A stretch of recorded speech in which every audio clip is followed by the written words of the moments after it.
We are brought to you by Anchor FM. When I first started this podcast, we wasted a ton of time experimenting with different audio distribution platforms, and we finally found Anchor, and it was almost too good to be true. I've now been using Anchor for the podcast for 2 years, and I couldn't be happier. All you have to do is upload your audio with one click, and they push it out to Spotify, Apple, and all the platforms instantaneously. They also have this creation tool that enables you to record and edit your podcast episodes right from your phone or computer. You can even add music from Spotify directly onto your episodes. The possibilities are endless for what you can create, whether it's music analysis, your own radio show, or something the world's never heard before. And one of the coolest things about Anchor is they will actually find and pair you with sponsors so that you can make money with your podcast no matter how many listeners you have. And you can view all of your analytics right there in the app. It is literally everything you need all in one place. Oh, and did I forget to mention, it's absolutely free. Download the free Anchor app or go to anchor.fm to get started. That's ANCHOR.FM. Hello, world. Mike Cleland began his study of the UFO abduction phenomenon in 2006 as a way to better understand his own personal experiences. He has since collected a wealth of firsthand accounts in which owls manifest in highly charged moments that surround alien contact. Mike has uncovered a mysterious connection between owls, synchronicities, and UFO abduction. By looking at these elusive and often ignored aspects of abduction lore, something truly mystical seems to be revealing itself and points to a deeper reality at play in these mysteries. It was Mike's firsthand experiences with these elusive events that have been the foundation of his research. Mike has published 3 books on the subject, his first one being Owls, Synchronicity, and the UFO Abductee. Without further ado, please enjoy this fascinating conversation with Mike Cleland.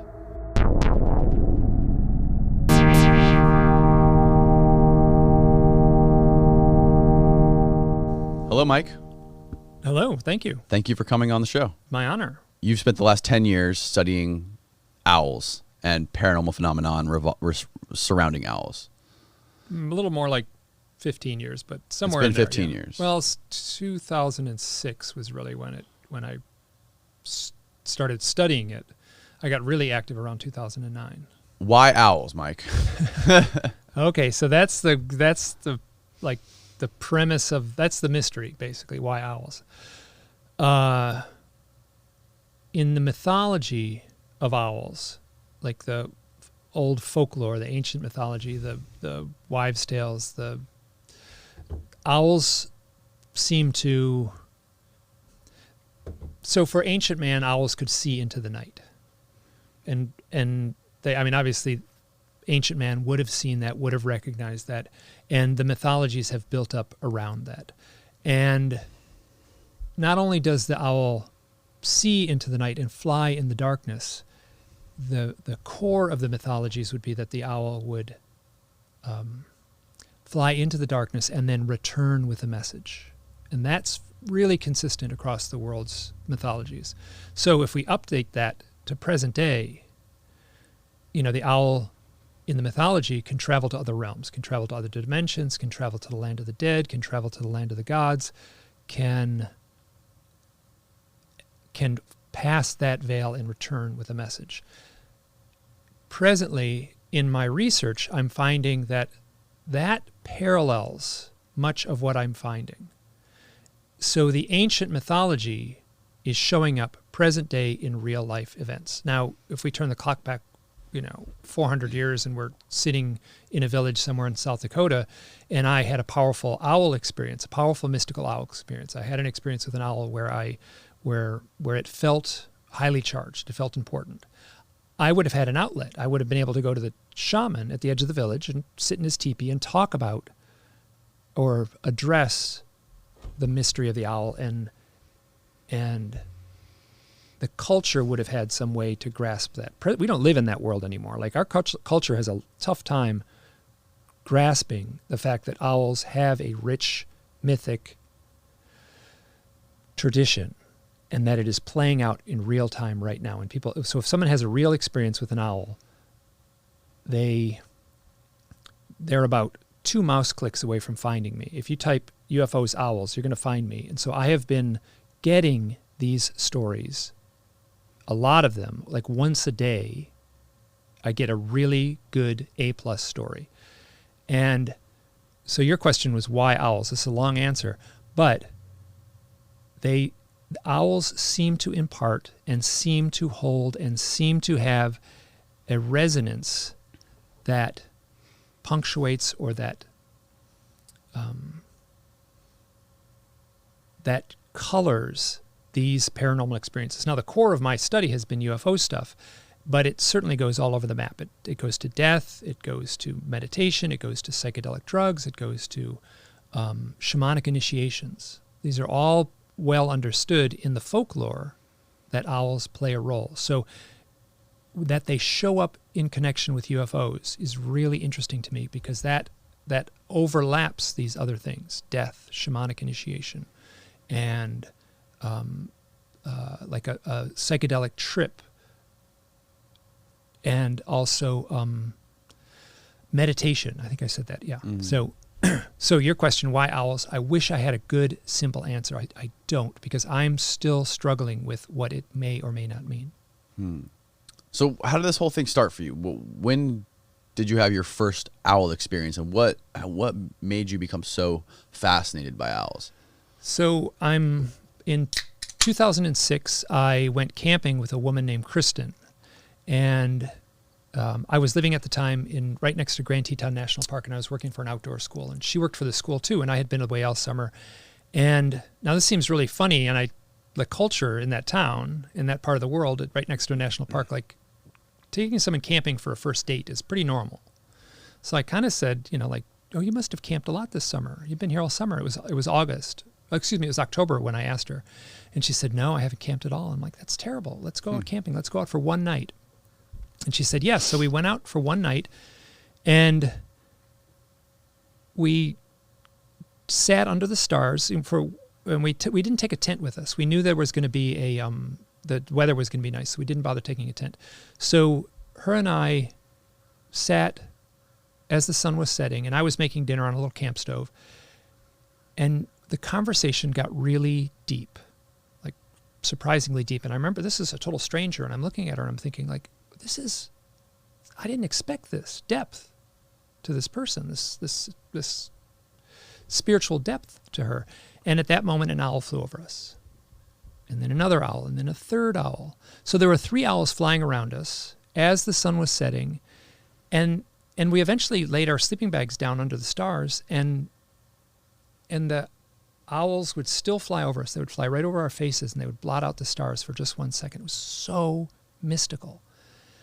And after that camping trip, I said, let's go camping again. And she said, okay. And so 4 days later, we went out for one night again, and this time in another part of the mountains. And it was colder that night, and so and we had a tent set up. It looked like it might rain. It actually snowed that night, and we said let's walk up to that hill before the sun goes down, because we can watch the sunset, and it'll give us a chance to warm up, so we can climb into the tent a little warmer. So we hiked to the top of the hill, and at the top of the hill, as the sun is setting, 3 owls land near us, fly around us. And now it happened 4 days earlier, and they were kind of off in the distance, and they would kind of swoop above us. But this time they were on the branch right next to us, and one of these owls landed right at our feet. And I just remember looking at her, and she had this wide-eyed expression of just like total astonishment. And now what I didn't say at the time, because it was too weird, and I'm saying it now, I've sort of crossed the line. I've like totally abandoned myself to this. What I heard a voice in my head both the first time and the next night. I heard a voice in my head looking at these real owls that said, this has something to do with the UFOs. And after those experiences, like I kind of felt like I had permission to ask people, have you ever had any odd experiences with owls? And I had a little blog. I started the blog 3 years later in 2009. So when I started that blog, one of the questions I put right out there and talked about and wrote about was, hey, has anyone had any odd experiences with owls? I want to hear your stories. And what happened is I got flooded with these stories. And so I've been archiving, cataloging, trying to make sense of these stories, and it has turned into a full-time job. So it's been rewarding in all ways except financially. It's been but it has been remarkably rewarding to take on this research. Now, just one thing. So when on the first couple of days of the blog, I put the story up with Kristen. That was her name, the woman that I took camping, and I got back to her after I had published the story on the blog or posted the story on the blog. And I got back to her and I said, what were we talking about? I remember we were talking about something the very first night that we saw the first owls. You were talking about something. She said, oh, I remember exactly what I was talking about. She said, I was trying to describe my deepest, most heartfelt definition of what God means to me. So, like, that takes an already mystical story and really pumps it up into almost the transcendent. So for me, those are the kinds of ethereal clues I'm looking for. Like, I'm not a nuts and bolts UFO researcher. Like, I have actually gone to sites and measured the burn marks in a yard. I've done that kind of thing. But the real stuff, the real meat of it to me is this elusive, mystical stuff that seems to be intertwined with the totality of the phenomenon. So how long before that you had this first owl experience have you been sort of intrigued or interested in UFOs?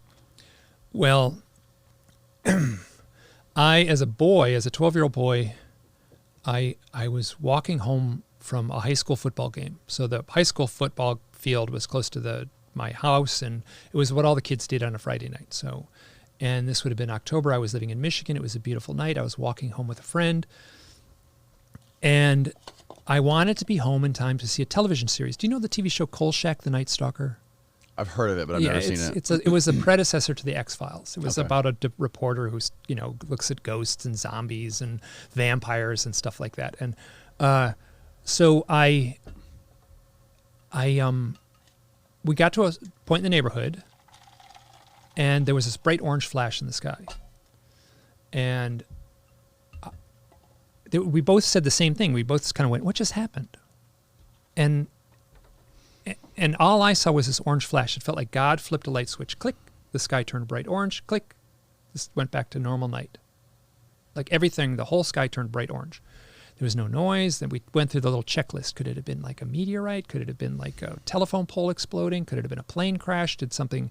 None of it made sense. It was totally quiet. It was jarring. It was really weird. And we both were like, that didn't seem right. So I got to my house. He went further into the neighborhood. I got home, and my parents were waiting for me. And I walked in the door, and they said, why are you out so late? They were angry at me. I said, I'm not out late. I said I'd be home at 9:30. I'm home at 9:30 to see the television show that starts at 10 o'clock. And they pointed at the clock, and it was 11:30.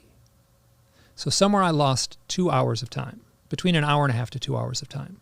Now, if you've read stuff in the UFO literature, like that kind of thing is a telltale sign, and that's what a UFO investigator kind of keeps their eye out for. That's a red flag that something else happened.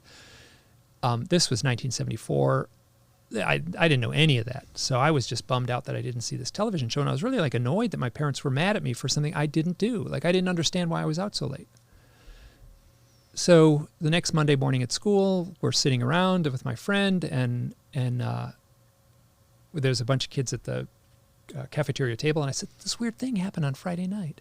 And my friend interrupts and said, yeah, we saw a UFO with lights and everything. Can I swear on this show? Oh, yeah, absolutely. Okay. So he said, 12-year-old boy, and he said, we saw a UFO with fucking lights and everything. And I remember thinking, like, I didn't see a UFO. I just saw the sky turn orange. I've since contacted him, and he does not remember the event. He does remember that my mom was angry at me for coming home late. So that is actually not uncommon within the literature.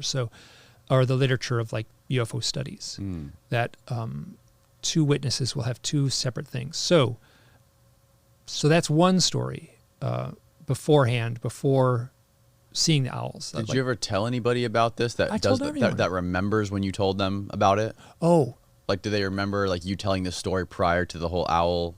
You know what I have is I drew a picture of. I'll get to one. So that story, my friend remembers that my mom was angry or my parents were angry. Mhm. And, but yeah, that's hard to know. That's Right. getting close to 35 years ago, 40 years ago now. Mm. So, but, so I don't have any evidence of that. I did see I was at a friend's house. His name is Kenny, and it was a sleepover. I was 12 years old. It was probably right around the same time. And he pointed out the window. It might have been him or me, pointed out the window and went like, "What's that?" And we went to the window, and there was this is actually interesting. We have a can here. So there was a coffee can shaped thing, and it was rotating at this really weird angle, Mhm. and sort of descending. Actually, it was more like I can't remember. Yeah. It was descending and rotating at the same time. It had like a pencil sticking out the top of this thing. And we watched it for maybe 30 seconds, and then it just disappeared. Poof, gone. I used to say the lights went out and we couldn't see it anymore. I don't say that anymore because that's not true. What I remember clearly is that it disappeared. It vanished. But I was like too embarrassed to say that, like at the time as a 12-year-old boy. So I said the lights just turned out. I drew a picture of that same night, and I contacted the fellow, Kenny, and he also doesn't remember it. But he said he talked to his mom, and his mother remembers us drawing it. He and I both drew it, and I still have the picture that we drew that night after seeing the coffee can shaped craft. Do you have any of these drawings published on your website? Yep, all of them published on my website. Let's pull up his website so we can actually show some of this stuff. That'd probably be a good idea. What's your website called? Hidden Experience. It's all one word. And then the image of the coffee can thing would be out Kenny's window. That would be there's a little search box on the right-hand sidebar. You can type in out Kenny's window. And it should pop right up. That'll be good if we're talking about things, whatever. We can pull up some of the far out. illustrations There it on your website. And your friends that you were sleeping over with, do they remember this experience? No, I only talked to Kenny. Does Kenny doesn't remember it, or he does? He does not remember it. He does not remember But his it. mother remembers us drawing it, and I still have the drawing. Yeah, you can see it on the right-hand sidebar. Scroll down a little bit. And there, you just search this blog. You can just type in out Kenny's window. If you just You just went back. go up to the right Yeah, there, there, search right on the right-hand little sidebar. right-hand sidebar. Or no, down below that, right Search there. this blog, yeah. Out Kenny's window.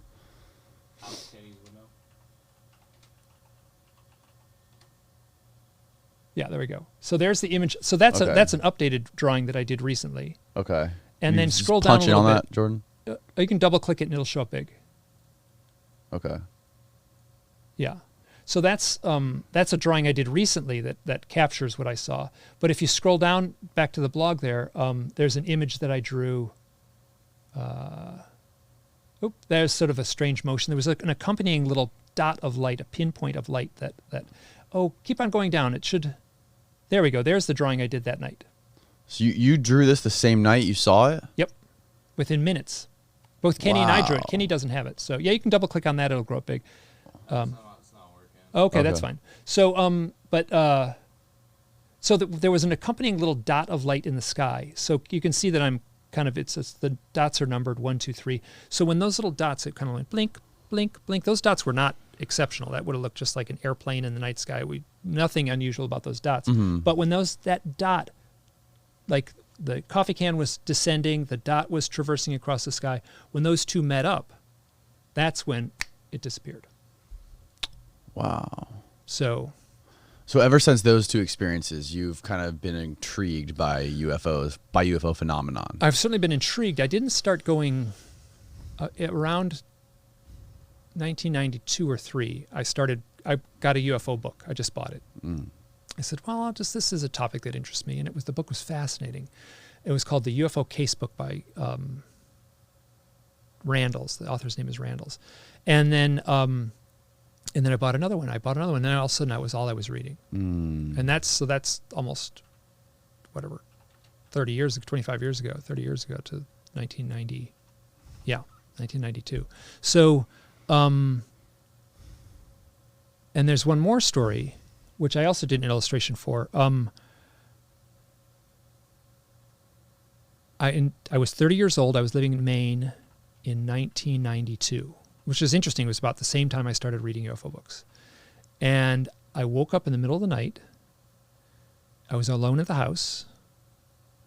And it felt like there was a bright light coming in the window. Now, we had a deer motion sensor light out in the driveway. And I kind of thought, like, what's the bright light? And I sat up on my elbow and looked out the window, and there were 5 gray aliens walking towards the house, and they were backlit by a bright white light. And that I have an illustration of that if you want to bring it up to Yeah, we will. Type in bedroom window. It should come right up in that little box. Gray aliens. So the prototypical gray alien is the one you see on like the snowboarder bumper stickers and stuff like that. It's the skinny little being. So yeah, you can double click that. That should get big. Holy cow! So that's and I did have a little dinosaur on my I did have a little dinosaur on my on you my did windowsill. have Yeah. So, and they were and so they looked just like that. They were standing in a perfect line like that. Well, you know, it was funny. They actually were walking on the snow, and I tried to draw them walking.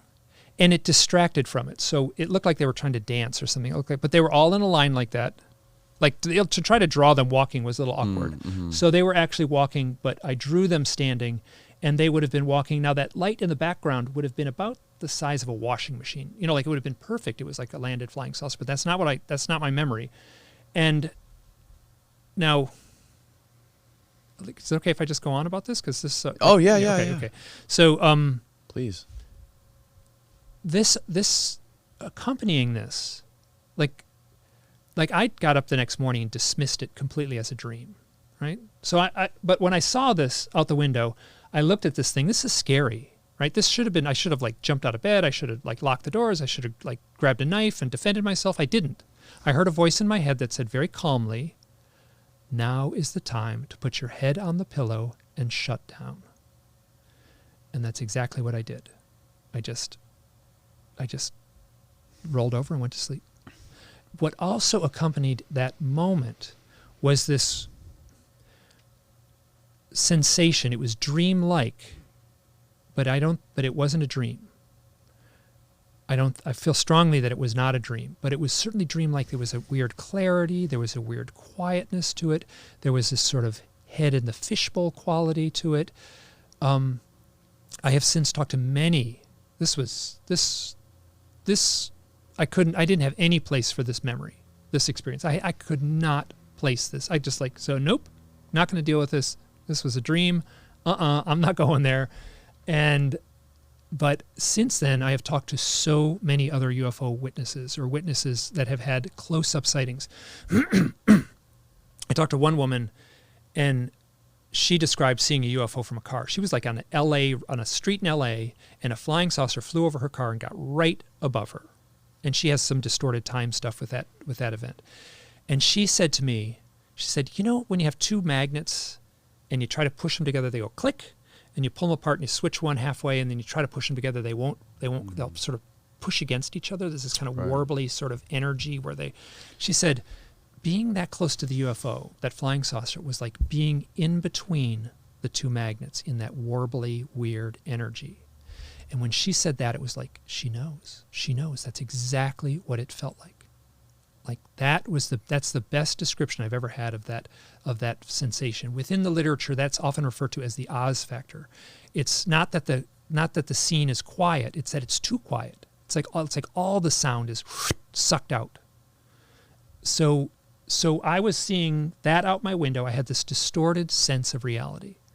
And I have felt that a few more times in other experiences, but that to me was the part I couldn't dismiss. I could dismiss it as a dream. I don't really dream that I'm in my own bedroom, right? I don't dream that I sit up in my own bed. I'm always in some other place in my dreams. But that night I felt like I sat up in bed. I saw that out the window. It probably lasted 20 seconds. And then I heard the voice in my head that said, now is the time to put your head on the pillow and shut down.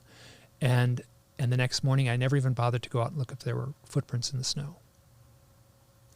And after this, is that when did you do a sketch of this the next day, or did you say, like you said, did you try to put it out of your mind? I did a quick sketch of this within a year or so. Uh-huh. And then I did a more formal sketch. I think I did that formal sketch in around 2008. That one there. So you just tried to dismiss this dream as just a dream, something that wasn't real. I wasn't going there. Until you actually heard other accounts of it and you thought, oh, maybe I should revisit this dream. Maybe it was something that happened.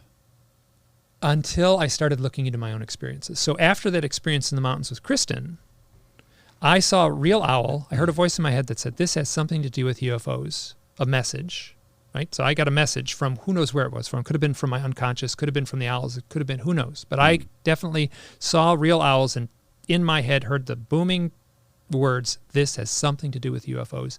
And I, in 2006, really started looking into this stuff. So it would have been after 2006, after that event in the mountains with Kristen, or those two events, that I started looking into these experiences and started really taking it seriously and looking into my own experiences. Like, now the question is, am I an abductee? Right? Given these kind of experiences, right? This is, and an abductee is that's a lousy term, right? That's the term we're stuck with. That's an X-Files term. And what I found in the last, 14, 15 years of research, much of it feels like full-time research, is that that's really common, that there's this elusive quality to it. Very, very, there are some people who have like concrete memories. Boom, I remember this event. Right, like Travis Walton's. I'm sure I've met Travis him. Walton's story. You met him? Many times, yeah. Oh, wow. Yeah. So he's a very nice guy. He's from the West. I was living out West. He's a Westerner. There's like a kind of stoic, quiet, soft-spoken quality to the guy. He's not the kind of guy that exaggerates. Right. Yeah. So. And he recounts everything up to the point of waking up on a table, seeing these beings in there, seeing like actual human-looking things in there, and then after that, wakes up on the side of a road. He was gone for 5 days, and he has like 15 minutes of memory. It's been a long time since I've read the book. So did he have any experiences with owls when you talked to him? I got to be careful what I say, because some stuff he's told me, he said, he'll never listen to this, don't worry. No, but I want to be careful what I say. So you know what? I was in a group of people when he told me this. He said, now this doesn't mean much, but he said his son, as a little baby, as a little child, they had a big macrame kind of embroidered owl in the hallway. Really? And he said his son was terrified of that owl, that embroidered owl. It was like kind of a simplistic image of a bird with big black eyes. And so that's not much to go on. But he was kind of like, he told me that, and you could tell he was, the wheels were turning in his head. That was his only owl experience that was unusual. That's the only thing he's shared with me, yeah. And he's very tight-lipped. He'll say, like, people ask him at conferences, like, have you ever had any other experiences? And he'll say, if I had another experience, I would tell no one. Basically telling one experience ruined my life is where he's coming from. Ruined his life in the 70s and 80s and 90s, but now it's becoming some sort of a more accepted thing in modern culture. I mean, it's a thing that every news channel, every blog website wants to talk about because, now it's profitable. Now it draws attention and draws clicks and if he given the choice, he never would have chose this. Right. This in his life. Have you heard his story about how he tells how he wakes up in the middle of the night out of nowhere and he's running full speed down his hallway to his kid's room, and he says his kid is on a top bunk. Oh no! And his kid is like, they have the rails in the top bunk that sort of like keep you from falling off. His son had slipped off and he had his neck wedged between the railing, and I guess he like grabbed him and pulled him out, and if he would have stayed there for another 30 seconds, he would have been dead. So he has all these crazy he has multiple similar experiences I've heard him talk about like that he can't explain. So MUFON is a very dry, in the research community, there's like nuts and bolts researchers. That's MUFON, Mutual UFO Network. It's an organization of UFO researchers. They are very nuts and bolts. And on the other end of the spectrum is this kind of consciousness, love and light thing, and they do not mix these two worlds. Now, the very conservative MUFON has a checklist. You go to a UFO witness's house. It's very this kind of stuff. What time? What day? Which direction was it going? Can you draw a picture of it? It's very scientific. Very well. Yeah, it's very analytical. And in that checklist, they say, ask the witness, has your psychic abilities changed since your sighting? This is like the dry people. This is like, and then like the people who like ain't going there. They're not going to, and it's right in there in the checklist. Have you developed any psychic abilities? And then also, has your spirituality or have you changed your spirituality or religion since the event? And so those questions are kind of at the core of my research, and they're at the just a tiny little sliver in the mainstream UFO witness. I would love to talk to those guys that saw the stuff off the aircraft carrier and off the California coast and say, like, have you had any psychic abilities? What's going on? Weird synchronicities? Like, why do these nuts and bolts type researchers ask them about psychic experiences? Because that can kind of weed people out. Be like, oh, this person's a psychic believer. We can dismiss them now. I think it's just the opposite. I think what they're seeing is a pattern. You talk to these people, and they want to talk your ear off. Someone's taking them seriously. A UFO researcher comes to your house and tells you you're allowed to tell your story without being ridiculed. Right? So they'll say, like, and all this weird stuff has happened since my sighting. I've had psychic experiences. So this is what's common. After a sighting, this isn't aliens in the house. This is just seeing a UFO off in the distance. Your psychic ability increases. I'm generalizing greatly. It obviously doesn't happen 100% of the time, but this is a consistently reported stuff. Your psychic abilities increase, your spirituality will change, and you will often be plagued with synchronicities, like meaningful coincidences, and then poltergeist activity in the house. So how are, like, little aliens in a metal spaceship making poltergeist activity in the house happen? Something else is going on that takes it out of the realm of, aliens from another galaxy visiting us on their metal spaceship and puts it more into the realm of these myth makers, this ancient lore of something from that other realm interacting with us. What do you think it is? Why do you think that people who have these UFO experiences, who have witnessed, who believe they have witnessed UFOs, what do you think it is that keeps them having these experiences or different kinds of experiences? What do you think it sort of just like opens up something in their mind where now they're just always looking for weird shit?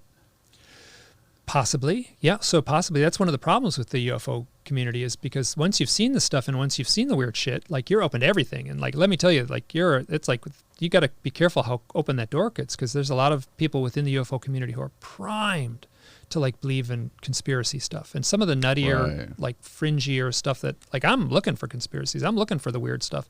And I have to be really careful not to get dragged down these blind alleys. So, yeah, it turns people can get very vulnerable after these events, to cult leaders, to like losing their critical thought. Right. And I have done my very best, I try to present myself as a credible person telling an incredible story, or telling someone else, oftentimes other people's stories. So I feel like I'm hopefully remain credible in the way I present the stuff, but I am presenting things that are incredible and oftentimes beyond belief. Now, your question was, why are they open to the psychic phenomena, or?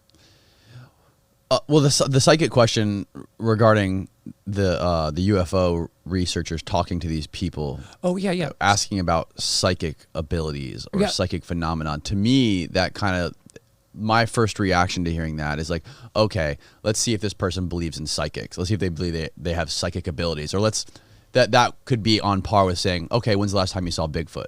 Yeah.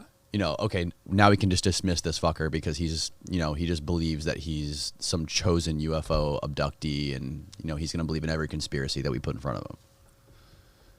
I think it came the other way around. I don't think they're trying to weed people out. I think it's a legitimate question, because what happens is you talk to these people, the witnesses, and they will say this weird thing happened. Like my psychic, my psychic abilities, I feel like I have become, I now have ESP since seeing the UFO. Oftentimes people don't know how to control it, and it's just fleeting little things that happen. Can you give me an example of some sort of psychic ability like this? What would you consider a psychic ability? Okay, so here's the story. This woman, this has an owl in it. There's a woman, her name is Maria Wheatley. She's a crop circle researcher in England. And she was with a friend, and they were going to go hike up to the top of a hilltop. The hilltop is called Oliver's Castle. Sometimes the hilltops are called Castle. That's what they call the hills there. So she is going to walk up to the hilltop, and there's a path. There's a path in the woods that goes to the hilltop. And as they walk down the path, this owl, a white barn owl flies right in front of them, and both get the exact same sensation, the exact same feeling. They say, oh, we're not allowed in the woods. Like it's barring our way. So they turned around, and then they walked up a different way, and through the meadows and stuff like that, but not up through the forest and the trails. They get to the top of the hill, and they look off in the distance, and there's this orange floating orb out in the distance. And like, what is that thing? And then it gets closer, and it grows big, and it grows into this big size of a giant cigar, and it's coming towards them, and then it shrinks and disappears. So they don't see a metal spaceship. They see this orange disruption of light, right? So they run back to their car. She said he was shaking so hard he couldn't get his car keys in the car door. And afterwards, now beyond just doing the cropsicle research, Maria Wheatley also does tarot reading, where she'll read divination with a tarot deck. She said her ability to do tarot readings increased exponentially.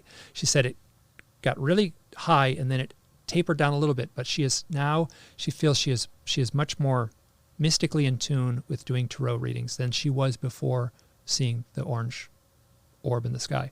The guy claims to have gone to the pub, and he could read everyone's mind in the bar.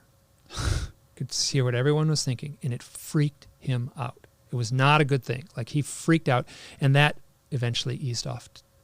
And so this, if you ask the questions, these are the stories that emerge from these kind of accounts. These mystical, strange stuff.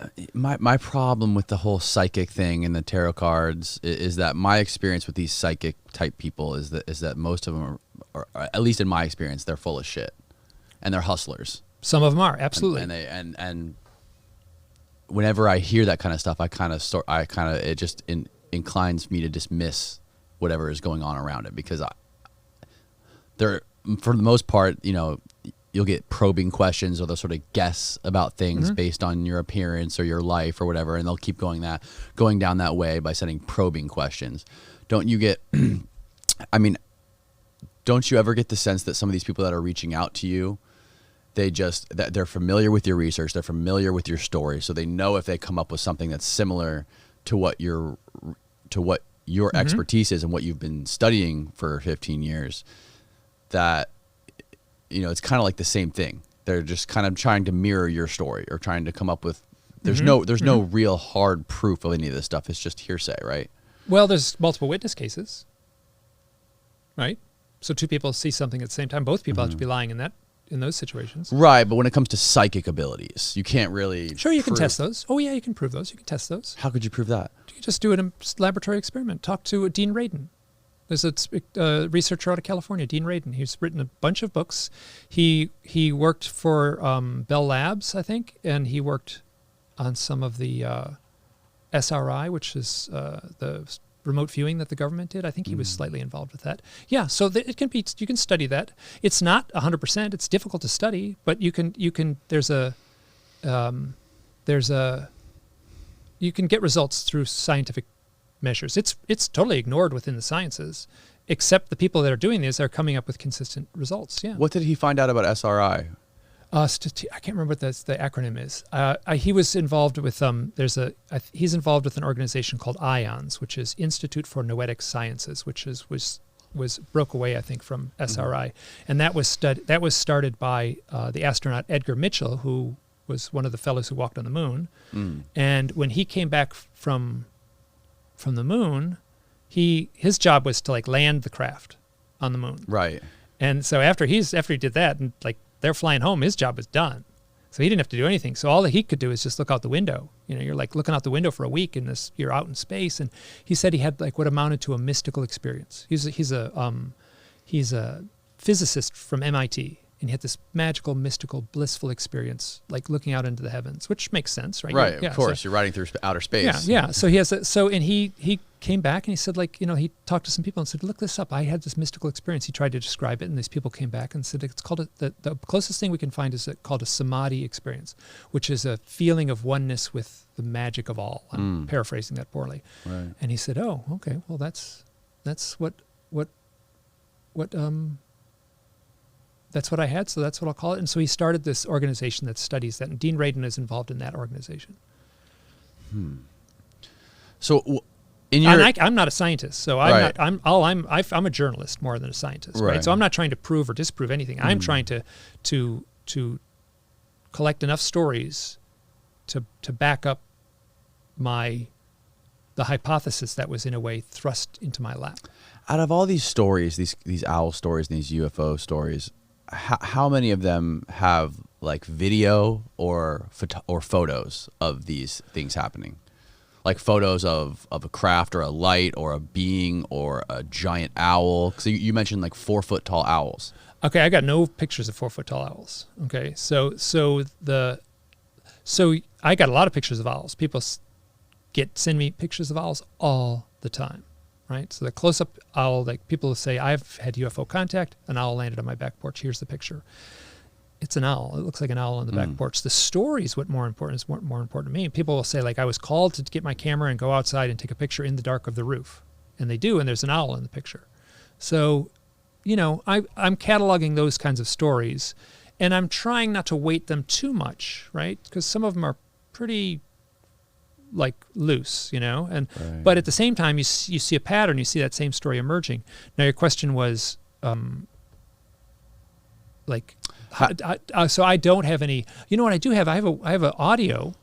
There's a woman. Her name is Lindy Tucker, and she saw a flying craft, a flying saucer, in her yard in Canada, Orton, Ontario, and this would have been the 1970s. And she had a audio recording. She recorded the audio of this craft, and the craft made this beeping noise. The craft doesn't sound like anything. It sounds like beep, beep, beep, beep. Not that interesting, right? But along with that noise, there's a hooting of an owl in the background. So that's like, for me, that was like gold for a little, like, oh my God, there's an owl and a UFO. Now, what has since happened is she has collected other people who have recorded UFOs, and they make this beep, beep, beep, beep noise. Now, there was a point in the 70s when that noise was kind of being reported. That has tapered off. Not many people are reporting that steady beeping noise anymore. But she collected, I can't remember what it was, multiple audio recordings of flying saucers, and they all made this completely, it sounds like a truck backing up. It's not that interesting. But given the witness testimony, taking that into account, if it's to be believed, and nobody is. I mean, yes, there's certainly people out there hoaxing. There's certainly people out there stretching the truth. But I'm looking for the pattern in the overall stories. Yeah, it's just like, it's hard. It's hard to create a pattern when everyone's aware of all of the information that you're getting because you're publishing it all, right? So Not all of it, but yeah. Not all, but a lot of it, right? So Yeah. so the people that are sending you these stories, they're able to go and read through all your blog posts about how many stories have you published on your blog post about owls and UFOs? Many hundreds, yeah. So they have access to these. So it's kind of like, But it's like, yeah, I see where you're going with this, but my sense strongly is that people are contacting me for another reason. They're contacting me, so like you have a conversation with someone, they're like, I need to talk to you. Like I had this experience. Like I'm playing the role of a therapist. I'm not a therapist, but I'm playing the role of it because these people are freaked out. Okay? So they're not looking for any fame, they're not looking for any money, they want to have a pseudonym if I document this stuff in a book. These people are not at peace. They are freaked out by their experiences. They're asking me for help. They're saying, like, have you ever heard of anything like this happening? I'm like, yeah, it's actually what you've described is very common. So I'm not looking for proof in a way. I'm hoping to offer some solace to the people who are having these experiences. now you talk about a psychic who you talked to. Her name was Anya Briggs. Yes. Can you explain who Anya Briggs is and explain what your experience was with her? Which experience? I've had There's something about gray aliens. She saw aliens dancing around you or something like that. In your book, you talked about. She said she could see aliens around you when she was looking at you. Oh, okay, yeah. So she's psychic. This is something. No, like I don't take this as concrete proof that there's aliens. She said. I don't think did she say dancing? She may have. I don't know if it was dancing, but she said she saw them around you. Okay, yeah. So this has happened to me more than once, where I've talked to people who, so in these waters, like I end up bumping into, I did one radio interview and the guy, I said, well, you talk to a shaman and they'll tell you stories about owls. And they're like, shaman? Who talks to a shaman? I'm like, you write a book about owls. Shamans come and find you. You'll start talking to shamans. So I'm like, because of the book and because of the researcher, I'm interacting, I'm talking with people who are psychic, who claim to be psychic. And one of the things that I've had more than one person say, they kind of look at me and I've had one person kind of look over my shoulder and kind of go like, there's I say like alien energy around you, gray alien energy. Now, I don't see it. I don't sense it, but that's the kind of feedback I'm getting. I don't weight that too much, but I am curious of the patterns. Well, and I'm interested, why is it always gray alien energy? It's not. What is a gray, like what is the difference between, like, are there any other color aliens or are they all gray? No, so if you look, so this is coming from a wealth of research. Okay. So and I'm making these numbers up, but let's say of the pool of data, you got 100 UFO reports where people interact with the beings. 50% or so will be gray aliens. The typical gray aliens that showed up on the X-Files that come out of the mothership at the end of skinny humanoids with giant skinny heads. Humanoids, big heads, bald heads, big black eyes, big penetrating black eyes, spindly long fingers, about 3.5 to 4 feet tall. After that, people will report humans, total humans, except tall and somewhat, oftentimes are reported as being like 7 foot tall and beautiful, like superheroes, basically. And reptilians, like giant reptiles, which is not uncommon in the research. I'm only saying what's reported, so I haven't seen any of these things. And then giant praying mantises. And then there's a bunch of other things like robots or light beings or balls of light and things like that. So yeah, it's the data that's out there, and there's a lot of it. There's a wealth of data. Like serious researchers are collecting this data. And the problem is, like, someone says, I saw a giant praying mantis. How do you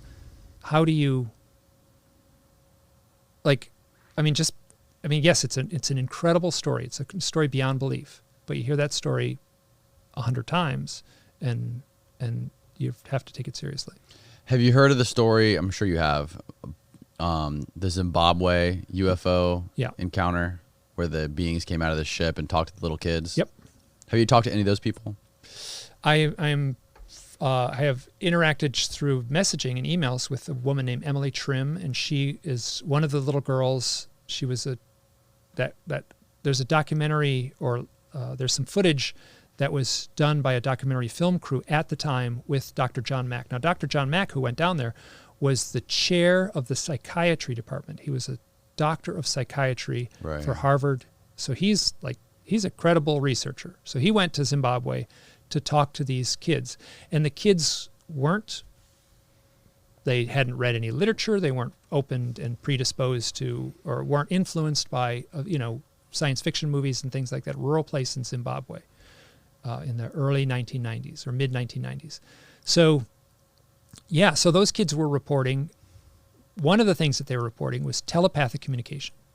The beings were talking to them. Their mouths didn't move. They were hearing the voices in their head. That is consistent, near 100%. Mm-hmm. And the message that they were getting was technology is bad. Technology is going to destroy you. Something to that effect. I think it's a little more nuanced than that. And this is a message that is kind of been boiled down from other reports too. It's that your technology has surpassed your spirituality, and you are in a dangerous place. That you are incapable of dealing with the technology you have, and you're in a dangerous place, and you could ruin life on Earth. So your technology has surpassed your spirituality. So if we were like enlightened beings, let's say, right? So like if the Buddha was all of a sudden given, free reign to run, Google, I'm sure he would make very different decisions than the bottom line of the what the stockholders would want at the end of each year. So he would make decisions, we've got nuclear bombs, we've got poison gas, we've got all this horrible stuff, and we are a a territorial species. apes with thermonuclear weapons. Exactly. Yeah. So we're if you don't need to, like, you can just look at the headlines in the newspaper and realize, like, we're quite capable of wreaking terrible havoc on this planet. Have you heard Robert Hastings' book UFO and Nukes? Yep. That's pretty incredible. Those pretty incredible accounts of the officers that work on those nuclear bases that all see UFOs hovering around the missile silos. Yes. Yes. Okay. I'm prepared to go deep with this. Let's go deep. Robert Hastings has come forward, and he wrote that book I guess it would have come out about 2009 or so, that UFOs and Nukes book. And he made a big splash. He did all kinds of press conferences. There's wonderful footage, very, very credible witnesses telling these stories in a very stoic, dry manner. Robert Hastings has recently come forward, and he's a UFO abductee. The guy in the Minot missile base, the guy with his finger on the key that could have turned the thing, this was in this 60s. Which missile base is this? Minot. I think this is Minot in Missouri. Missouri. Excuse me, Montana. He has also, one of the fellows that was he's written his own book. I want to say his name is Robert Salas. Robert Salas with an S at the end. And he has written his own book where he has come forward with his own UFO contact experiences. So there's the guy with his finger on the button, says, I've had UFO contact. He's an old man now. He's come forward with it grudgingly, but basically he felt he had to. Robert Hastings, the author of the book UFOs and Nukes, very credible research, very grounded, not like me at all, very nuts and bolts. He has come forward with UFO contact. When did he come forward with that information? It came out about 2 years ago, and I can't remember the name of the book. It would be right there on Amazon. Him and another fellow both came forward in their books, and that one fellow worked at MUFON, and he talked about his UFO contact experiences. Another very dry UFO researcher. And what did Robert Hastings have to say? How did he come to the conclusion that he was an abductee?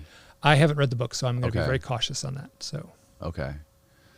Out of all the people that you've talked to who claim, what is the difference between somebody who is that you assume or you claim to be an abductee, or someone who is been contacted? Don't you indicate a difference between someone who you consider an abductee and someone who has just been contacted or has just come in contact with a UFO? So within the community, some people don't like the term abductee. Right, implies that, like, it's a crime. You abduct someone, that's a crime, right? So, but people are taken against their will, oftentimes taken on board a craft, if these stories are to be believed, and those people will consider themselves abductees. They're victims. They've been traumatized. Other people go along willingly, and I've talked to people, and one woman I know, driving through Canada, all kinds of weird experiences as she's driving. A flying saucers land in the road. Everyone in the car is suddenly asleep. She's alone. She's like the only person awake in the car, and these human-looking beings say, "Come on the craft with us." And she goes on board the craft, and it changed her life. She changed her spirituality, and she changed her psychic stuff. So the people who go along willingly, let's say, those people are in the literature referred to as experiencers. And that was a term that was coined. Not necessarily think he coined it, but he certainly brought it to the forefront. That's the term that the Harvard professor, Dr. John Mack, used, was experiencer, to describe these people. And, not experiencer, contactee. Okay. So, the people who go along willingly are contactees. The people who feel that they've been taken against their will often go by the term abductee, and the people in the middle, sort of a broad spectrum that covers both ends, are considered experiencers. Sorry, I got a little ahead of myself there. Okay. Dr. John Mack, he's the same guy who interviewed the kids in Zimbabwe, right? Yep. And those kids will be considered contactees? Well, they didn't get taken if we're well, actually, depending on what people share, that's hard to say. I would say experiencer would probably be the better word because I don't actually know the stories. There's like 60 kids. I don't know each individual none of them got story. taken. There was only a couple that got close within like a couple feet of the beings they claimed. Yeah. And those kids were frightened and traumatized. Right. Now, did any of those kids, you said you talked to, who did you talk to? A woman named Emily Trim. Trim. She's an adult now, and she's doing artwork. She lives in Canada now. And but she sees it as something very traumatic. She's felt it was very disruptive to her life. Yeah. Now, has her life since then been filled with any sort of strange coincidences or synchronicities or any strange owl encounters? I want to be very careful what I say because I haven't talked to her specifically about that. Okay. So, but I know she does a lot of artwork and she credits her creativity to some degree to the contact experience. Okay. Now, so what you claim in your book, what is the reason for, in your view, what is the reason for these owls showing up in connection with UFOs? Like, what is the connection between the owls and these tiny scientists in these UFO saucers? They might not be tiny scientists in the saucers. They might be doing some other role, but they're the connection. Okay, so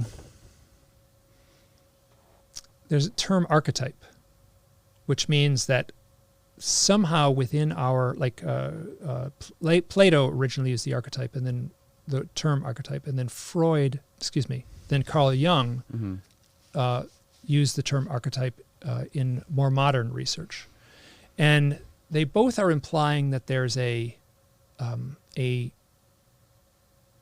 something in the human psyche, in the collective consciousness, that we have an embedded knowing about certain things. Like, for instance, Luke Skywalker is the archetype of the hero, right? So you go to see Star Wars, you watch a movie with Luke Skywalker flying his fighter spacecraft and with his lightsaber and everything like that. You're seeing a movie, an adventure movie, but underneath it all, you are seeing the archetype of the hero. Right.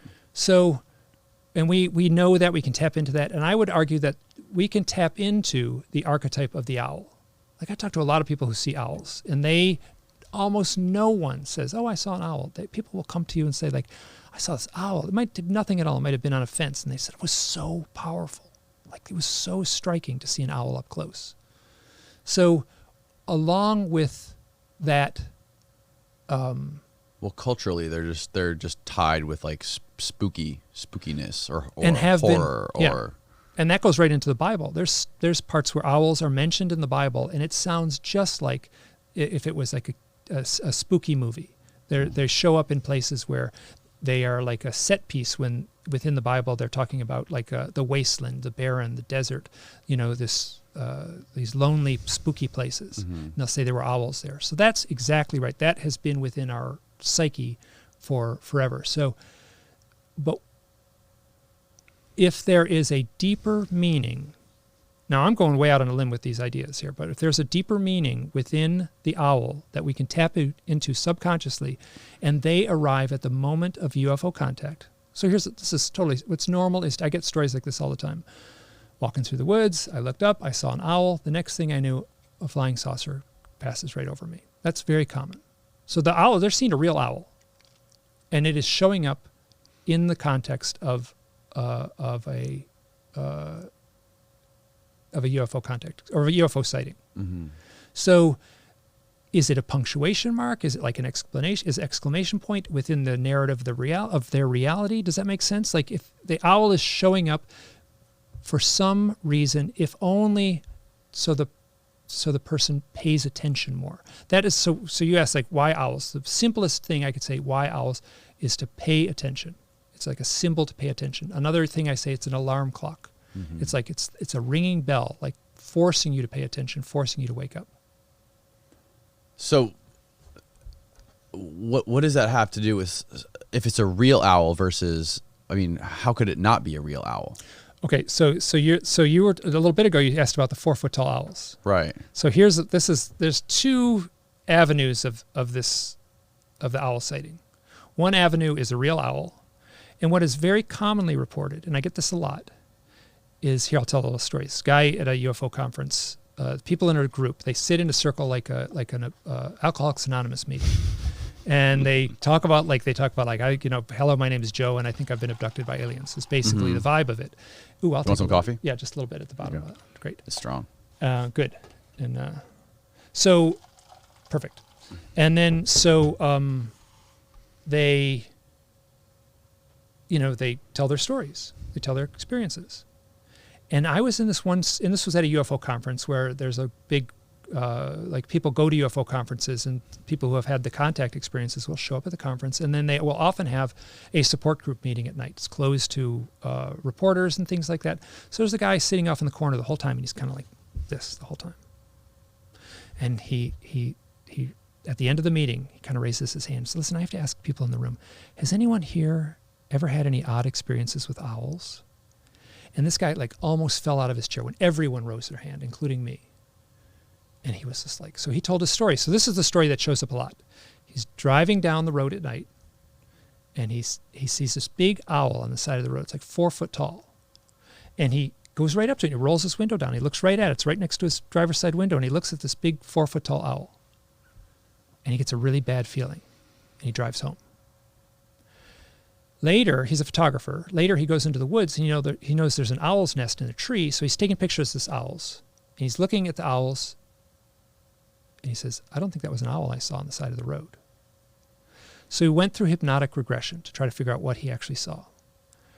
And he said that nothing really emerged in the hypnosis session except that he has a vague memory of the owl wearing boots. Okay, so there's nothing proof here. But what is commonly reported is this tall, 4 foot tall owl, and Commonly reported? Commonly reported. What is that? Can you give me numbers? What is common? I wish I knew. So I don't, what percentage of your stories are 4 foot tall owls?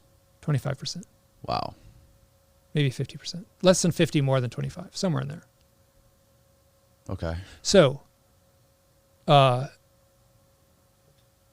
here's another story. So the implication is that the gray alien is using some sort of psychic impression to distort the observer's mind.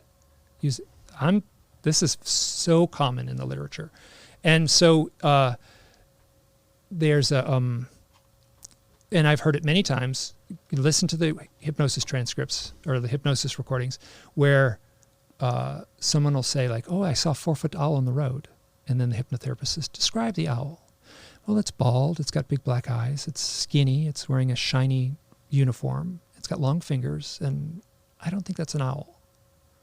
It's very commonly reported that at the end of a UFO contact experience, the beings, oftentimes the gray aliens, will kind of say, you will remember us as owls. Now, it's not just, so this is in the literature, this is called a screen memory. So there's a screen, somehow that they use either technology or psychic means to distort what the witness is seeing. Now, it's not just owls. It's deer. Owls and deer are at the top of the list. People see deer under odd circumstances. And then after that, it's cats, raccoons, squirrels, clowns is really commonly reported. Jesus gets reported every once in a while as far as showing up as a screen memory. So somehow how are they tapping into the mind of the observer? I cannot even begin to imagine if it's technology or psychic means. So here's another story that is on the screen memory aspect.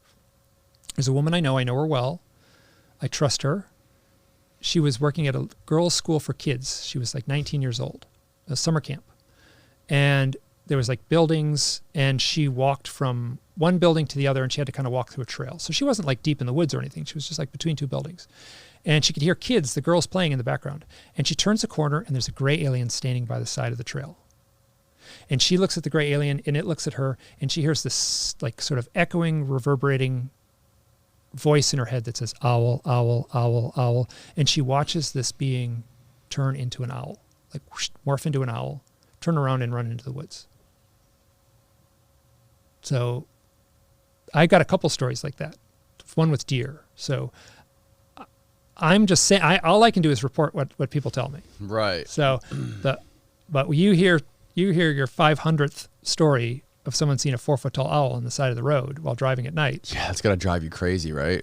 Well, no, I mean, so there's two avenues of research. One is the screen memory, right? So if you take that, like, okay, so I don't want to say it's solved, right? So there's no 4-foot tall owls. Like a 2.5-foot tall owl is about as big as they're going to get, any owl in the world.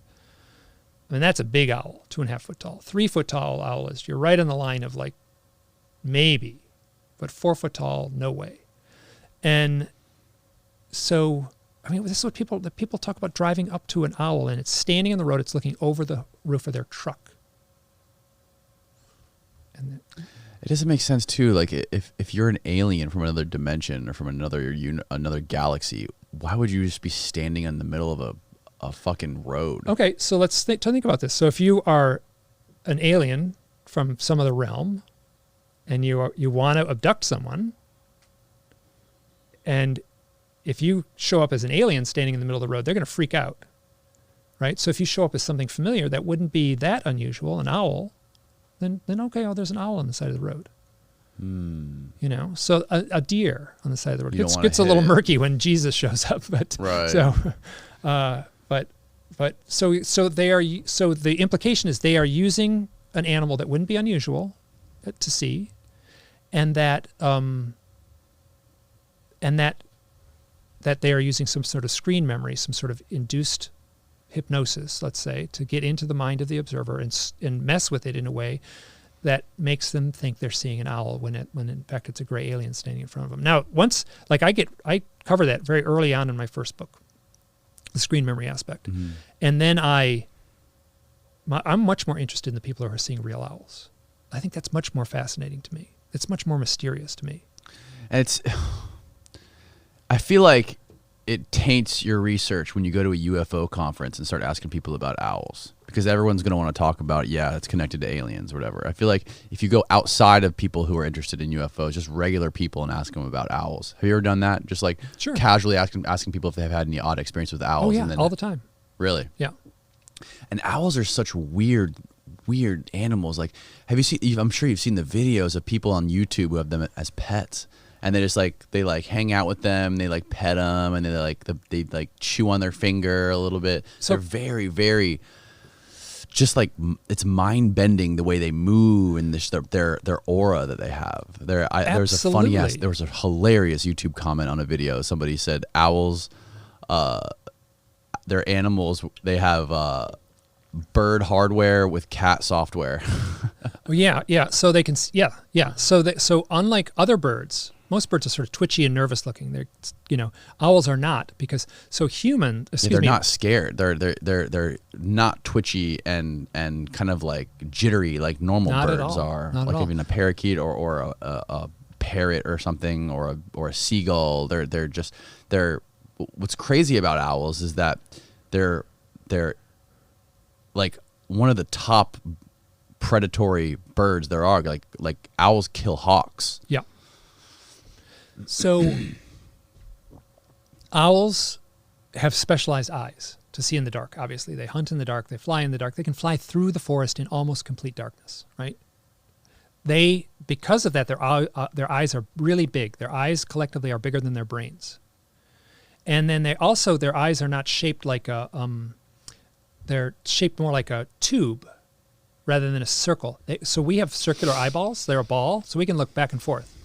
Owls can't do that. Their eyes are locked straight ahead. They cannot turn their eyes side to side like any other bird could. And because their eyes are locked forward, that's why they have that really weird robotic head motion. Because they use that. So an owl, and they also have they have wonderful night vision. They also have very, very good hearing.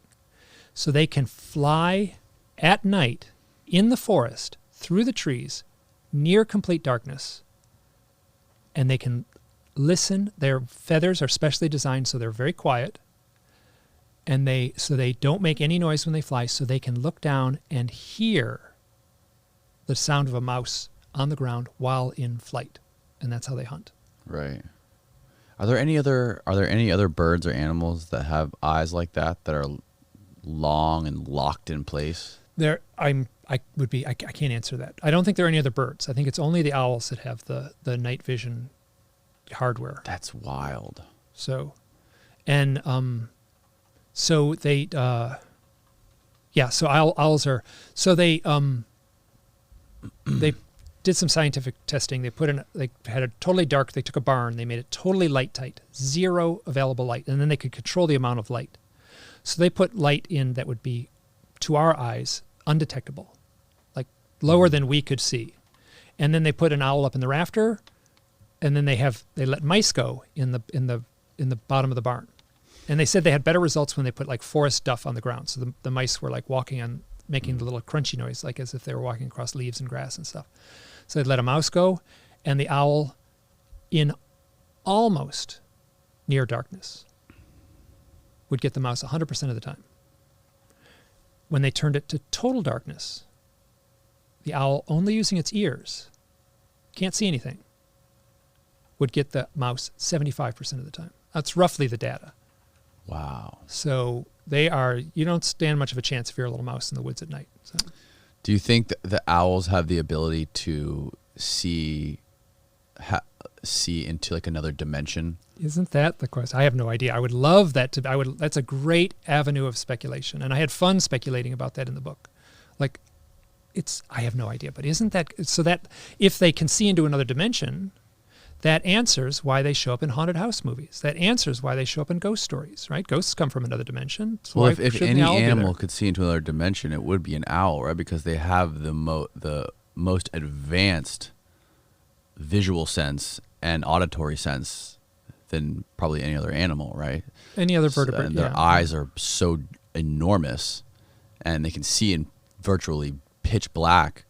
If any animal could see into another realm, it would be an owl. Yes. So that's my avenue of thought. I would love for that. That would explain so much, right? So can the owl like see through time? Does it know?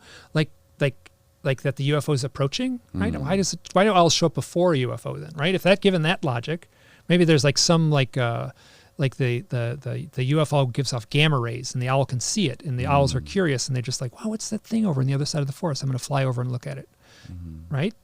They're seeing something emanating from the UFO the same way that like we can't hear a dog whistle, but the dog can, and the dog can respond to it. Maybe the flying saucer is like a giant dog whistle to the owls. Right. But why do they show up before the UFO? Yeah. It's tough. I mean, it's a fun avenue of speculation.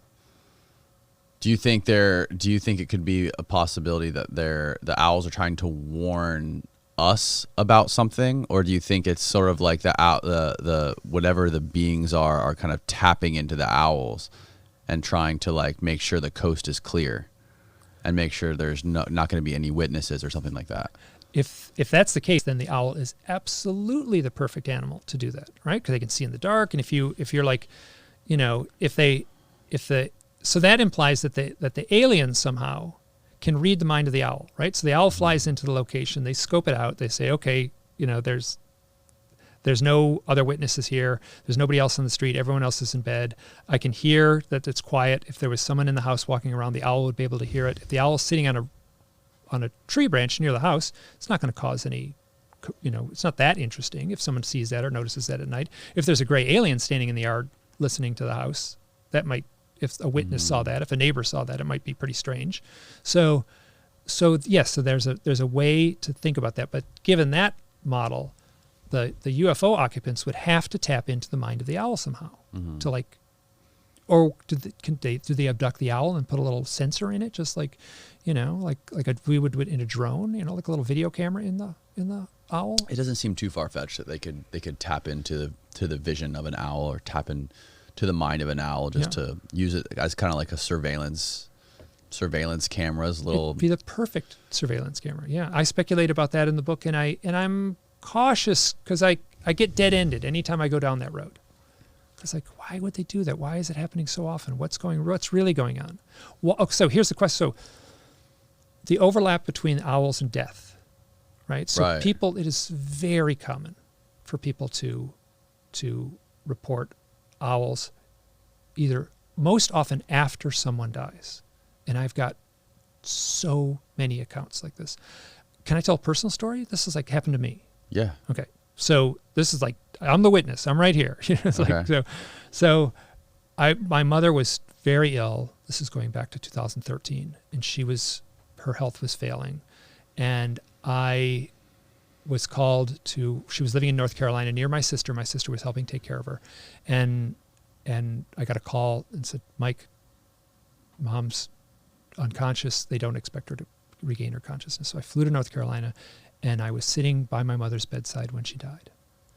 It was a really powerful experience. It happened at like 3 a.m. My sister and I were up all night with my mom, and we were right there when she gave her last breath. It was a terribly moving experience for my sister and I. And it was one that like is like it's happened all throughout mankind's history, like children at their parents' bedside when they pass. So the next day, like it was 3 o'clock in the morning when this happened, we had all of these issues. We had funeral arrangements and people to call and stuff. So all of us were like trying to sleep at the same time, trying to get stuff done. So that night, I'm at my sister's house. My brother was there too. He wasn't at the bedside when my mom passed, but he was there shortly after we called him. We're sitting in the backyard of my sister's house. She's got like a couch on the back porch, and her next door neighbor, the woman who lives across the street, Ruthie, was right there. And she's a real person. You can call her. She's as powerful a witness as any person could be. This story doesn't have anything to do with UFOs, but it has everything to do with the mystique of the owl. Mm-hmm. So Ruthie sits across from my sister, brother and I. I'm in the middle on the couch. They're right and left of me. And they both were very familiar with my owl research. They didn't know what to make of it. And Ruthie says, to me and my brother and sisters, Jim, Gene, Mike, I know there's an afterlife. And I know because of an experience I had with an owl. And when she said owl, both my sister and brother gave me this look like, did you put her up to this? What's going on? Like they looked at me like, what's going on here? And I was like, she looked at my brother and sister, and I had to, Ruthie, like, you don't know what's going on, but I've been doing research about owls, mystical stuff with owls, often surrounding death. I want to hear your story. So she says, when her father died, she was grieving. And there's this nature trail that snakes around the neighborhood they live in. So she would walk that nature trail every day, trying to process her grieving. And every day she would pass this owl. And then one day she was passing the owl, and the owl hooted at her. And she said, I looked at the owl, and she said, are you my daddy? And at that moment, all her grieving ended. And the owl flew off, and she hasn't seen it since. And she said, I know, in my heart, I know there is an afterlife. My father came back in the form of an owl to help me understand that and to alleviate my grieving. Mm. I have that story. That happened to me, and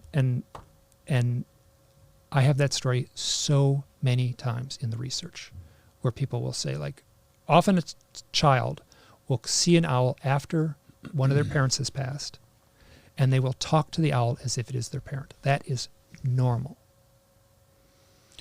And I'm suspecting it's been normal all throughout human history. I'm certain people stepped out of the cave after their father died and saw an owl and talked to the owl as if it was their dead father. I'm not saying it is. I'm not saying it is, but I'm saying that within the human experience, we tap into that.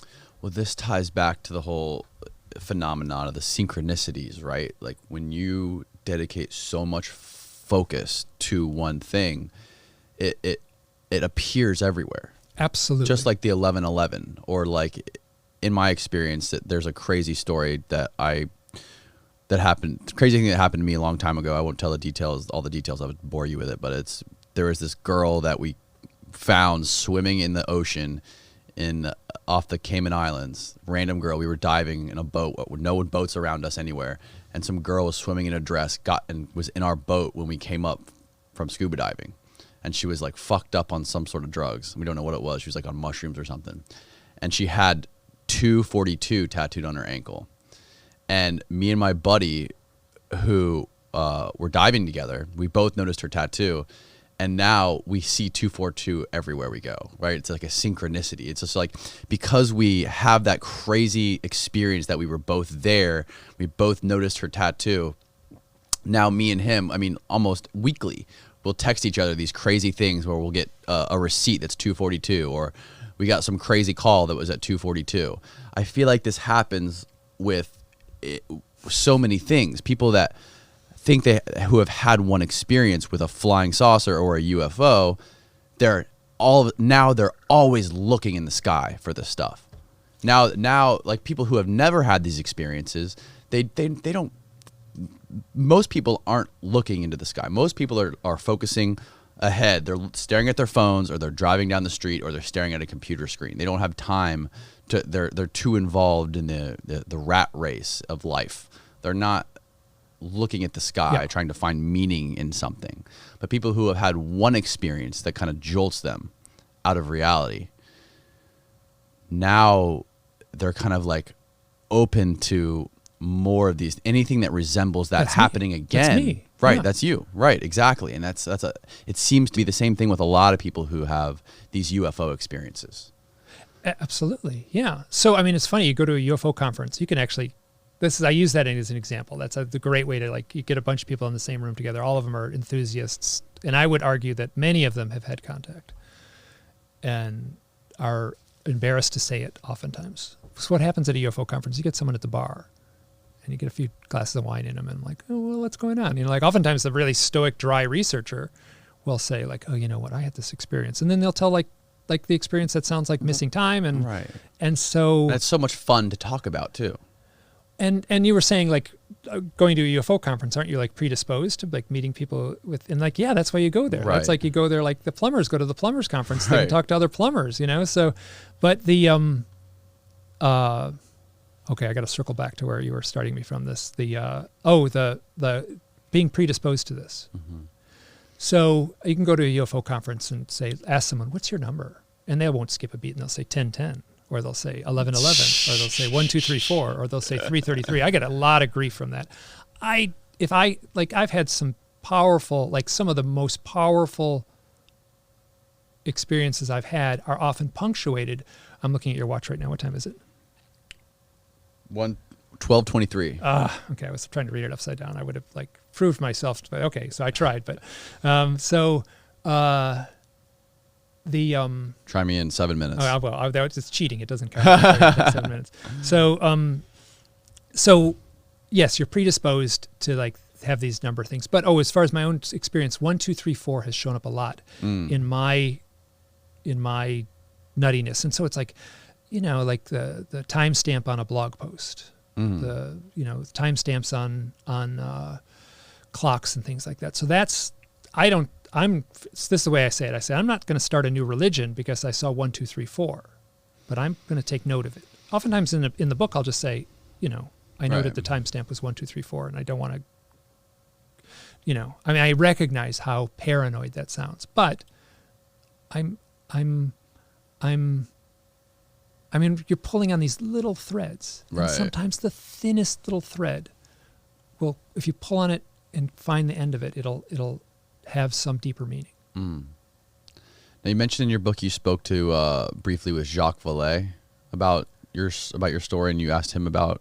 Well, So I contacted him. I said, so after that thing with Kristen, I asked everyone.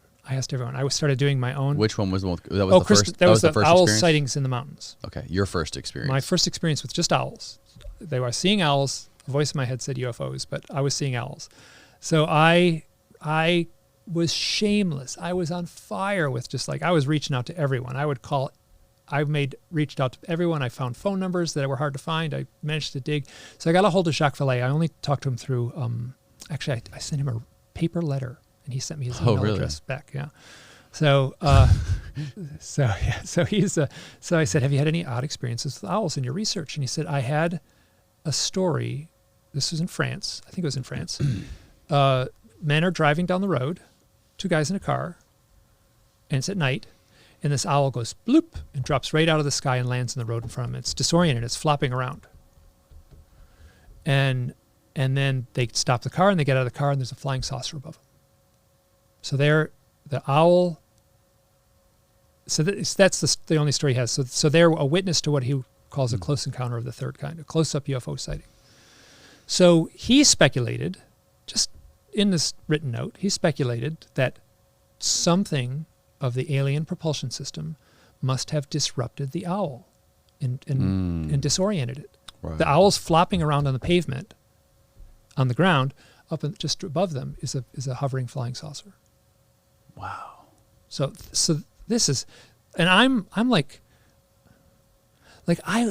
so this is my weakness in a way. Like, I love spooky stories and campfire stories. I am drawn to these elusive, open-ended stories that just are saturated with this mystique and eeriness to them. And if getting as far into the book and my stuff as you've gotten, you got to recognize that I'm it's like cast a spell on me. So I am searching out the weirder stories. Right. So do you know who Bud Hopkins is? Yeah. So I worked with Bud Hopkins. Bud Hopkins hypnotized me. And Really? Yeah. And What was that like? I'll tell you that in a second. So when talking with Bud Hopkins, Tell for people who are listening, explain who Bud Hopkins is. Bud Hopkins was a UFO abduction researcher. He used the term abduction. He was not shy about using the term abduction. He's a UFO abduction researcher who wrote a series of books between the early 80s, and I think the last one was in 2011 or so it came out. He was an artist in New York City, and he took on the role of researching UFO abduction and talking to abductees and documenting their experiences in books.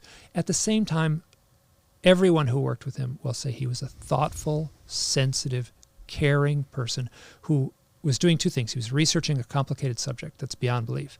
At the same time, he was trying to offer solace to the people who have had these experiences. And he died in August 21st, 2011, which is going to be the 10-year anniversary in about a month now, a little over a month. And I know that date because my birthday is the next day, August 22nd. So talking to Bud, I said, do you notice synchronicities in this stuff, like weird stuff that surrounds these experiences? And he kind of goes, oh yeah. And he said, like, what do you make of that? And he said, well, like, he kind of made this hand gesture. He said, like, this stuff, and he kind of made it like splashes everywhere. Like one event, like little stuff just goes everywhere. There's all this outlying stuff. And he said, it's my job as an author to try to rein that in. And give you my information that way. And I realized years later that, like, I'm the guy looking at those little drops that are like just barely connected to the overall phenomenon. I want to know about the synchronicities. I want to know about the owls. I want to know about the weird premonitions. I want to know about the psychic stuff. That, the core of it is the UFO contact experience. I want to know about all that outlying experiences. I want to explore that. And it's elusive. All I can do, I don't have any proof. I mean, a little bit. Maybe some two witnesses see the same thing. Maybe someone has a picture or a recording and things like that. So, but that analogy of Bud Hopkins, who is a pioneering researcher, he wants to rein it all in. I want to study the stuff at the outlying. And that's what these books are, is all the little speckles that surround the core phenomena.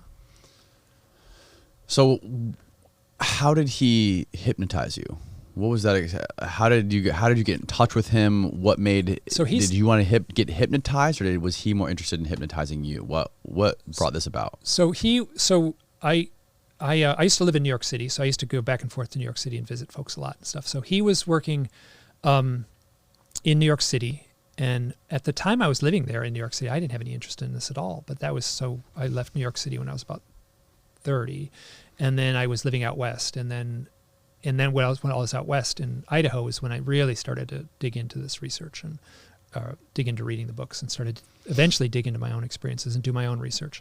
But before I was doing my own research, I guess I had started. That was after the thing with Kristen. the events of seeing the multiple owls, which isn't that interesting of a story, right? We saw some owls while camping, big deal, but it changed the direction of my life. So I sent him a letter, and he replied, and I visited his house, and he had, those laundry baskets you get at the dollar store, they're like big plastic laundry baskets. Yeah. He had, that was just like these files, and they were all old, like these old, like dividers. And one would say like, close-up sighting. One would say missing time. One would say, lights in the sky. And there was just like letters and letters and letters. And I'm like, I looked at this big thing. I was like, is that from last year? He went, that's from last month. So I've talked to other UFO researchers, and I'll ask them like, what's the proof in this? How do you find the proof in this? And I had one lady kind of roll her eyes and go like, look at my email inbox. You want proof? That's the proof. Like how, like I'm flooded. I'm like, and I'm nobody. Like I'm right. The owl research is way at the outer edge, and I'm getting stories all the time. I'm asking for them and I'm getting them. But okay, your question was, what was it like getting hypnotized by Bud? Yeah. So I wrote him a letter. He got back to me, and I was going to be in New York, and I went and visited him. And it was a year later that I went back and visited him again. And he said, he was basically like, he heard their stories about the beings in the yard and stuff like that. And he was like, I was considering hypnosis, and I didn't want to do it. So this was your first time being hypnotized? Yeah. And not much happened. You know what did happen? So here, the story I told initially. Did you go into like a... No, it's very, I've been hypnotized. I've gone to, you know what I did? This is funny because this hypnosis in the field, like this is total inside baseball here, where you're on the outside and I'm trying to bring you up to speed on like, right. So like the infighting and the snipiness and the bickering and the anger and the butting heads within the UFO research community is like, it's crazy how antagonistic people can be towards each other. So within that field, like there are people who hate anything that has to do with hypnosis. By using hypnosis, you're introducing false data. You're doing right, because you can implant false memories, right? Exactly. Right. And you can make an argument that. And then on the other side, there's people who are like, oh, the only way to access the truth is through hypnosis. And so like I'm in the middle somewhere, which is a better place to be, I think, than to be like a true believer on either end of that spectrum, and so I'm super cautious. So, well, all of the most famous abduction stories, all of the most famous abductees, like Travis Walton, Betty and Barney Hill, they all have been hypnotized, right? Yeah. But Travis Walton, most of his recollection is conscious. In the books that I've written, most of the reports are like, I'll say 99% of the reports are done with. There's almost no hypnosis used in my books, a little bit, and they're my own hypnosis that I use in but Travis has been through hypnosis since like multiple times to recount his stories. Yeah. So and then if you read Bud's books, there's like this, it seems like 50% of the data emerges through hypnosis. And what I'm finding is I don't trust hypnosis to that degree where I think it's where it's the truth emerging word for word. I think it's a mess. Like it gets complicated. And it's for sure. So, but the hypnotherapists will keep certain facts to themselves. Like I don't want to give away too much, but I mean, there's some things I know that I won't share, but simple things like how is the room lit? This is actually someone everyone knows. Like what do you mean things that what kind of things? Okay, so what does a doorknob look like on a flying saucer? Like what's the insignia on the suit? What's the Is this the kind of stuff that you would remember after hypnosis? Under hypnosis, you would say these things that would be consistent with other reports. An insignia on a suit. What's the doorknob look like on a flying saucer? If you're on board a craft. Word for word, the aliens will tell an abductee the same thing. Oftentimes, it's very similar to what they told the kids in Zimbabwe. I'm paraphrasing roughly, but your spirituality has far advanced. Your technology is far in advance of your spirituality, and you're in a dangerous place as humans on Earth. So, hypnosis is like Bud was very ill at the time he hypnotized me. And I was on his bed, and there was a woman in the room videotaping it. Really? And I had a blanket on me. The videotape is not that interesting, right? So Bud's like sitting there talking very softly, and I'm like sitting, not moving at all, talking very softly. It's incredibly boring to watch. There's long, long, long pauses. How does he get you into this state of hypnosis? It's pretty, it's just a very simple set of commands, basically saying, relax, like simple things. Imagine you're going down the stairs. Every step you take, you're in a deeper state. And it doesn't feel that different. It feels like, like you're lying on a bed, you're relaxed, and then he'll ask you a question. You'll say stuff like, why did I say that? Like, where did that come from? I got some stories, but for Bud, the only thing that came up, everything that we covered was exactly the same from my normal memory. No from your conscious memory. From my conscious memory, yeah. No new information emerged, except for a few little things. And one of them was the image of the 5 aliens in the yard. There was a palpable sense, and I talked about it. It was like, it wasn't just, oh yes, they're here. It was almost like, oh shit, they're back. It's them again. I had that thought under hypnosis. Here's a question for you. Does that make it true that I've been abducted multiple times by these gray beings? Just because I had a thought that said, oh shit, they're back. It's them again. It's them again. And I remember palpably feeling like, this is so familiar. This is so familiar seeing them out there. Does that make it true? I don't have an answer for that. I could see being vulnerable and wanting it to be true. And I could see being traumatized and saying, no, I reject that. I'm trying to stay somewhere in the middle. And so I'm saying what I felt. So you think doesn't make it true. Do you think this ties to the first time you saw that light in the sky when you were coming home from the football game, when you had that missing time, that missing 2 hours or whatever it was? If that could have been the first time. Let me just ask you this. Do you believe you were abducted? I am now at the point where I am calling myself an abductee, yes. Okay. So you, without a shadow of a doubt, you believe that you Oh were my God, abducted. shadow of a doubt. Now you've introduced that. I got shadows all over. The doubts are like the doubts all over it. But the stuff that has happened to me has been so weird and so beyond belief that I have been forced to say, yes, this really happened. So here's the sticky part, right? So UFO abduction, right? So we have this pop culture X-Files idea of metal spaceship filled with little scientists from another planet coming here to study mankind. Why the owls then? Why the psychic stuff? So people contact me. This is a weird one for me. People contact me. I talk to them on the phone. I get a notepad. I write the date. I write their phone number. Simple stuff. I don't take that many notes. But one thing I do is I write Reiki. Do you know what Reiki healing is? Reiki therapy is? No. Oh, far out. Okay. So I'm hanging out with I was you for a long time, and I just got dragged into this, and all of a sudden all my old friends, I still have a lot of my old friends, but all my old life faded away, and this new life emerged, and now I'm hanging out with psychics and shamans and Reiki healers and tarot readers and stuff. That sounds fun. It's been amazing. It's been super rewarding. So Reiki is a Japanese word. I think it means like life energy. So you go to a Reiki, you could look in the phone book or whatever, Google Reiki therapists. There'll be 10 of them within Reiki therapists? They're healers. It's a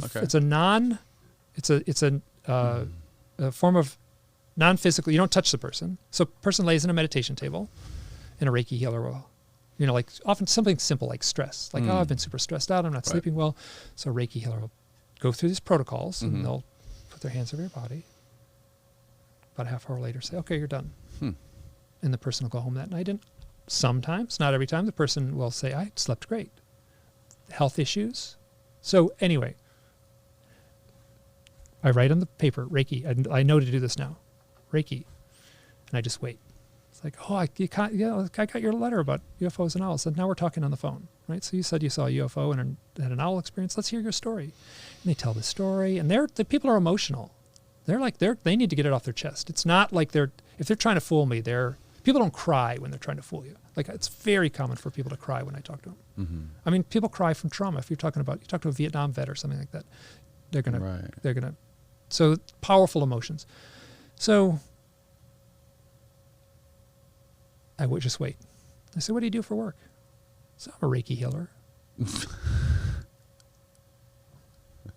How many of them are Reiki healers? So that's of the people who contact me. Don't tell me 90%. No, it's less than 90, but it's more than 50. So of the people who contact me and have a UFO and owl experience, that's the reason they're contacting me.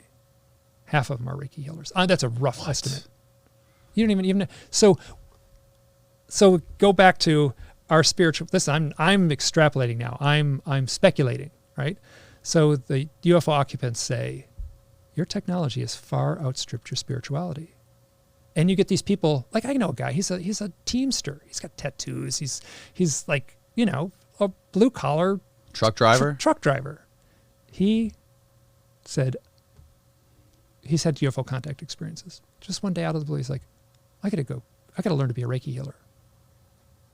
Right? So it's one thing if it's some, woman in Sedona who's already got the turquoise earrings and the flowy white gown and stuff like that. It's normal that she should be a Reiki healer. But the truck driver with the tattoos and the blue collar job. So I don't have an answer for that. But I'm saying, and if they're not Reiki healers, they're doing some other form of healing. There's some. Yeah. So. See, to me, that just seems like a big red flag. What's the red flag? Because they're Reiki healers. They're like, it's the kind of people who you drive down Dale Mabry in Tampa, and there's all these little shacks open until 3 a.m. waiting for drunk people to come in and tell them their future. Yeah. But there's other people who are. I would argue very strongly that there's this guy. Those are the kind of people that want to believe. They want to believe. They're convinced themselves. Yes. They're not trying to fool you, but they've fooled themselves and they want to make a connection with somebody. So this form of therapy has been around for thousands of years in Japan. Right. No, I'm not trying to discount the history of the therapy or the credibility of it, but the type of people that call themselves those, a lot of them are scam artists and a lot of them are just hustlers. Okay. So this is the term I use is like, there's a lot of people in this field that make my toes curl in my shoes. Right. So that's a given, okay? Mm-hmm. But this guy is a down to salt of the earth guy. He's not trying to fool anyone. He's done a Reiki session on me. I was healing from an operation and I don't know whether there was benefit from it, but I was, so he helped, I paid him. It was right. So I took him seriously. He takes himself seriously. And